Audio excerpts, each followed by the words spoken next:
Good morning all student. मैं प्रमोद जाखड़ संस्कार science academy गुड़ागोड़ जी online class में आपका स्वागत करता हूं। बेटा अपन पिछली क्लास में बहुपद के बारे में पढ़ रहे थे, डिवाइड पढ़ रहे थे। बहुपद में चैप्टर 2.3 में अपन क्वेश्चन नंबर 2 में आ रहे थे। 2 में अपन ने पहला क्वेश्चन कर लिया था। आज अपन 2 में दूसरे क्वेश्चन की बात करेंगे। इसमें ये पूछता है कि अपने को दो बहुपद देता है, पूछता है कि पहला दूसरे का एक गुणनखंड है या नहीं है। गुणनखंड कब होता है, ये मैंने पिछले वीडियो में भी आपको बताया था कि रिमाइंडर शेषफल यदि 0 प्राप्त होता है तो उसका एक गुणनखंड है। यदि रिमाइंडर में कोई संख्या आ गई, 0 नहीं आया या कोई चर मान आ गया, यदि वहाँ पे 0 नहीं आया है तो वो उसका एक गुणनखंड नहीं होगा। चलो अपन क्वेश्चन करते हैं। हमें दो मान दे रखे हैं। पहला दे रखा है x square plus 3x plus 1, 2 के में 2 का x square plus 3x plus 1।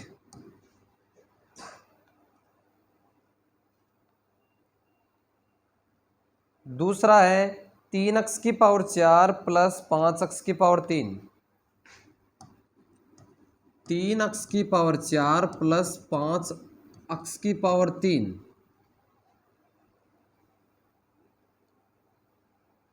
Minus 7x square plus 2x, minus 7x square plus 2x, minus 7x square plus 2x plus 2 plus 2। ये दो अपने को बहुपद दे रखे हैं।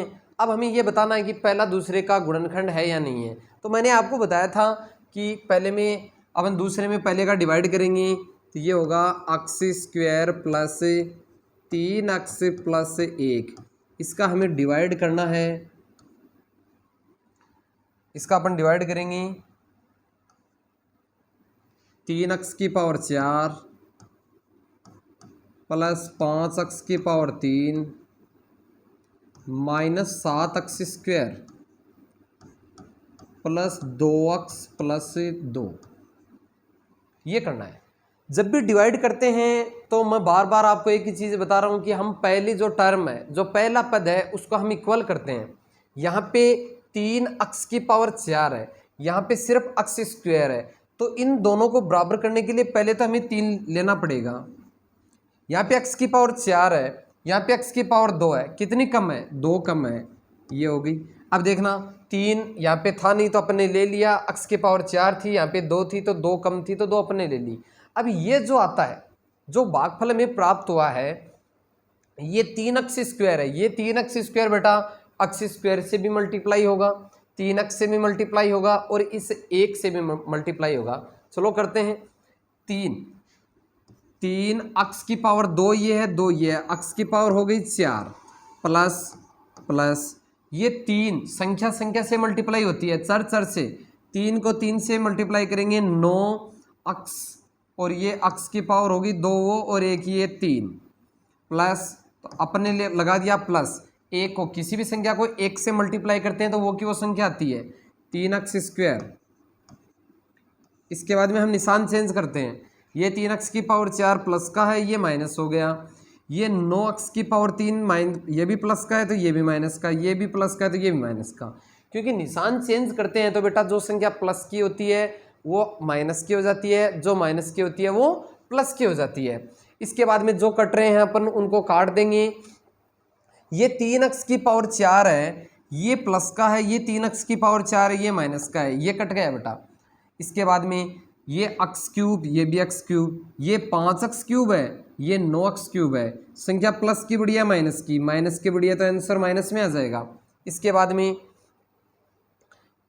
बाद में 9 में से 5 कम कर देंगे तो आ जाएगा 4x की पावर 3।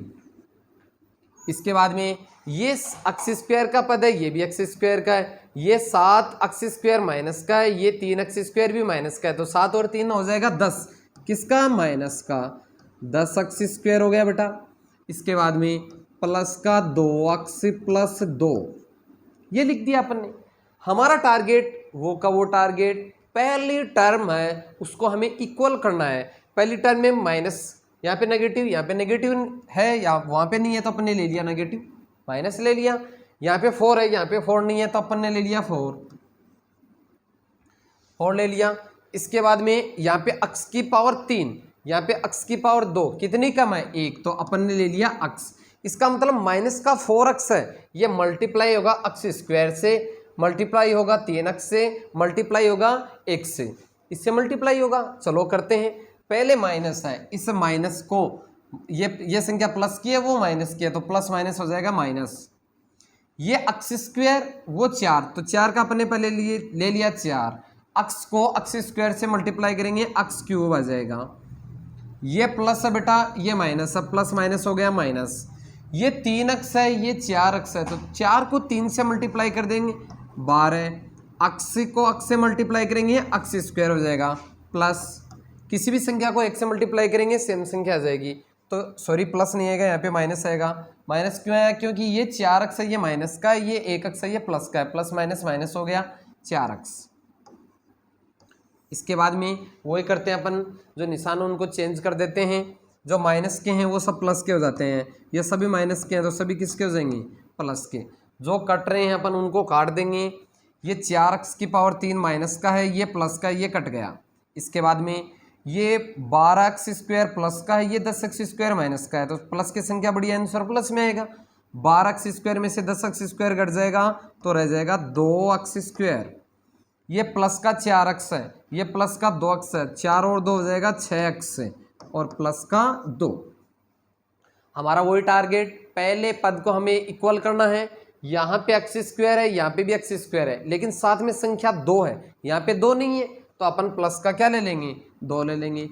इसका मतलब यहाँ पे जो संख्या जो प्लस 2 है, ये एक्स स्क्वायर से मल्टीप्लाई होगा, 3 अक्स से भी मल्टीप्लाई होगा, और इस 1 से भी मल्टीप्लाई होगा। करेंगे तो देखो 2 को एक्स स्क्वायर से मल्टीप्लाई करेंगे, आ जाएगा 2 एक्स स्क्वायर, निशान वहाँ पे प्लस का है तो जो सब प्लस के हो जाएंगे, प्लस 2 को 3 6 एक्स, और प्लस 2 को 1 से 2, निशान चेंज कर देंगे, जो प्लस के हैं वो माइनस के हो जाएंगे, जो माइनस के हैं वो प्लस के हो जाएंगे। यहाँ पे सभी प्लस के हैं तो सभी किसके हो जाएंगे? माइनस के हो जाएंगे। ये देखो बेटा, यहाँ पे 2 अक्स स्क्वायर है, ये प्लस का है, ये 2 अक्स स्क्वायर है, ये माइनस का है। एक संख्या प्लस की है, एक संख्या माइनस की है, कट जाएंगी। इसके बाद में ये 6 एक्स है, ये यहाँ पे प्लस है, ये 6 एक्स माइनस का है, ये भी प्लस माइनस है, ये भी कट गया। ये 2 है, ये प्लस का है, ये 2 है, ये माइनस का, ये भी कट गया। रिमाइंडर हमारा क्या रह गया?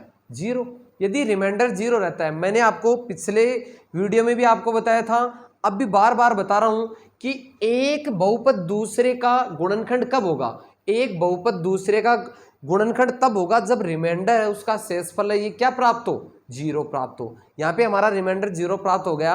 नीचे अपन ये लिख सकते हैं कि अतः शेषफल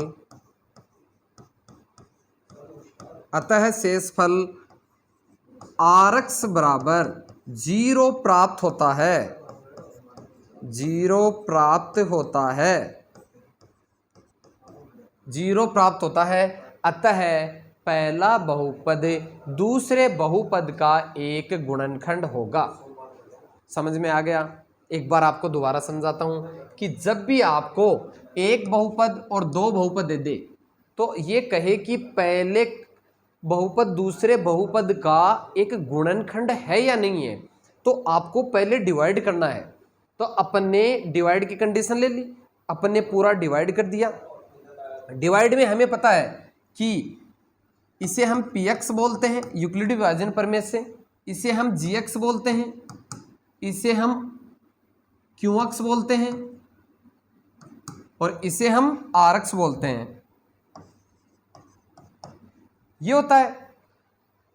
तो अपन ने पूरा डिवाइड कर दिया। डिवाइड करने के बाद में हमारा से यहाँ पे क्वेश्चन कुछ भी आए, हमारा जो भागफल है, ये जो रिमाइंडर है, ये हमें 0 प्राप्त होना जरूरी है। यदि ये 0 प्राप्त होता है तो अपन डायरेक्ट बोल देंगे कि अतः जो शेषफल जो रिमाइंडर है वो 0 प्राप्त होता है, और अतः पहला जो बहुपद है वो दूसरे का एक ही गुणनखंड है। और यदि यहाँ पे रिमाइंडर 0 प्राप्त नहीं होता है तो अपन ये बोल देंगे कि अतः शेषफल जो रिमाइंडर है वो 0 प्राप्त नहीं हुआ है, और अतः पहला दूसरे जो बहुपद है उसका गुणनखंड नहीं है।